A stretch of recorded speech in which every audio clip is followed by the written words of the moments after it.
നമസ്കാരം. സംവിധായകൻ സനൽകുമാർ ശശിധരനും മഞ്ജു വാര്യരും തമ്മിലുള്ള തർക്കങ്ങൾ ഇങ്ങനെ തുടർന്നുകൊണ്ടേയിരിക്കുകയാണ്. സനൽകുമാർ ഓരോ ദിവസവും ഓരോ പോസ്റ്റുകളുമായി രംഗത്തെത്തിക്കൊണ്ടിരിക്കുകയാണ്. മഞ്ജു വാര്യർ എന്ന നടിയെ, എന്ന വ്യക്തിയെ പരസ്യമായി അപമാനിക്കുന്ന തരത്തിലേക്ക് തന്നെ കാര്യങ്ങൾ മാറുന്നു എന്നുള്ളത് വേണം നമ്മൾ മനസ്സിലാക്കാൻ. കാരണം കഴിഞ്ഞ ദിവസം സനൽകുമാർ ഇട്ട പോസ്റ്റ് ആയിക്കോട്ടെ, അതിന് മുമ്പ് ക്രിയേറ്റ് ചെയ്ത ഒരു വ്യാജ ഓഡിയോ ഉൾപ്പെടെ എടുത്ത് നോക്കിയാൽ പോലും സനൽകുമാർ ശശിധരൻ്റെ നിലപാട് എന്താണ്, അല്ലെങ്കിൽ എന്താണ് അദ്ദേഹം മുന്നോട്ട് വെക്കുന്നത് എന്നുള്ളൊരു വലിയ ചോദ്യവും കൂടി നിൽക്കുകയാണ്. ഞാൻ അദ്ദേഹത്തിൻ്റെ ഒരു പോസ്റ്റ് വായിക്കാം. അദ്ദേഹം കഴിഞ്ഞ കുറച്ച് മണിക്കൂറുകൾക്ക് മുമ്പ് അദ്ദേഹം മഞ്ജു വാര്യരെ ടാഗ് ചെയ്തുകൊണ്ട് ഇട്ടൊരു പോസ്റ്റാണ്.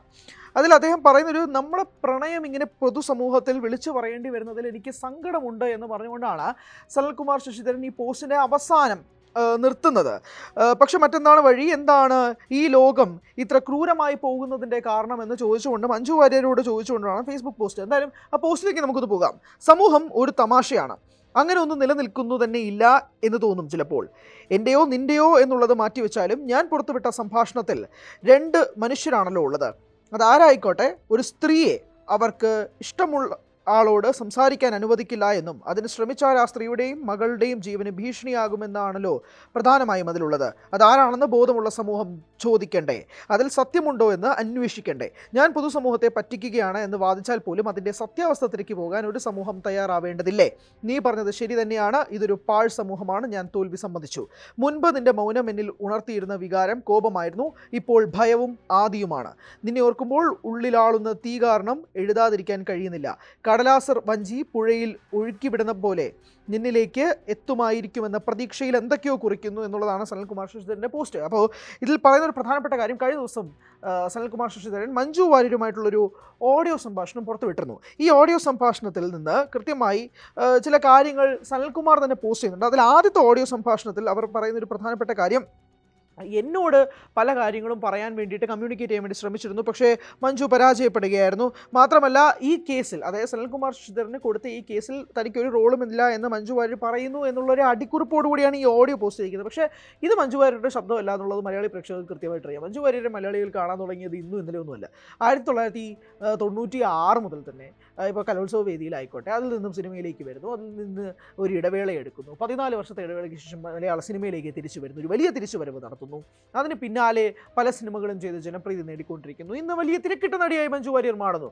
വിജയ് സേതുപതിയോടൊപ്പം വിടുതലേറ്റു എന്ന സിനിമയിലാണ് മഞ്ജു വാര്യരുടെ അവസാനത്തെ ചിത്രം. അങ്ങനെ മഞ്ജുവിൻ്റെ ജീവിതം മലയാളി പ്രേക്ഷകർക്ക് ഒരു തുറന്ന പുസ്തകമാണ് മഞ്ജുവിൻ്റെ ശബ്ദവും. അതുകൊണ്ട് മഞ്ജു വാര്യരുടെ ശബ്ദം എന്ന രീതിയിൽ സനൽകുമാർ പോസ്റ്റ് ചെയ്തിരിക്കുന്ന ഈ വീഡിയോ വ്യാജമാണ് എന്നുള്ളത് സനൽകുമാർ ശശിധരൻ ഈ ഓഡിയോ സംഭാഷണം പോസ്റ്റ് ചെയ്തതിന് പിന്നാലെ ഒട്ടനവധി പേർ ഇതുമായി രംഗത്തെത്തിയിരുന്നു. ഇത് മഞ്ജുവിൻ്റെ ഓഡിയോ അല്ല, എന്തിനാണ് മഞ്ജു വാര്യറിനെതിരെ ഇങ്ങനെ താറടിച്ചുകൊണ്ട് സംസാരിക്കുന്നത്, എന്തിനാണ് അവരിങ്ങനെ വേട്ടയാടുന്നത് തുടങ്ങി നിരവധി കാര്യങ്ങളൊക്കെ തന്നെ അന്ന് സനൽകുമാർ ശശിധരനെതിരെ പോസ്റ്റ് ചെയ്തിരുന്നതാണ്. മാത്രമല്ല ഇത് FBയിൽ പോസ്റ്റ് ചെയ്യുന്ന സനലിൻ്റെ കമൻറ്റ് ബോക്സ് ഓഫ് ചെയ്തിട്ടിരിക്കുകയാണ്. അതുകൊണ്ട് ആർക്കും പ്രതികരിക്കാനൊന്നും പറ്റത്തില്ല. പക്ഷേ അല്ലാതെ മറ്റ് ഫേസ്ബുക്ക് ഗ്രൂപ്പുകളിലൊക്കെ തന്നെ ഈ ഓഡിയോ സംഭാഷണങ്ങൾ ഉൾപ്പെടെ വലിയ രീതിയിൽ ചർച്ചയായിരുന്നു. ഇത് മഞ്ജുവിൻ്റെ ഓഡിയോ അല്ല എന്ന രീതിയിലുള്ള പരക്കെയുള്ള കാര്യങ്ങളൊക്കെ തന്നെ സംസാരിക്കപ്പെടുകയും ചെയ്തിരുന്നു എന്നുള്ളതാണ്. മാത്രമല്ല ഇതുമായി ബന്ധപ്പെട്ട് ഇതുവരെ മഞ്ജു വാര്യർ പ്രതികരിച്ചിട്ടില്ല എന്നുള്ളതാണ് മറ്റൊരു കാര്യം കൂടി. എന്തായാലും ഈ ഒരു ഓഡിയോ സംഭാഷണത്തിൻ്റെ പുറത്ത് മാത്രമല്ല, കഴിഞ്ഞ ദിവസം ഇപ്പം ഞാൻ നേരത്തെ സൂചിപ്പിച്ച ഈ പോസ്റ്റ് ഉൾപ്പെടെ ഇങ്ങനെ പൈങ്കിളി പോസ്റ്റ് സനൽകുമാർ ശശിധരൻ പോസ്റ്റ് ചെയ്യുമ്പോൾ അതിൽ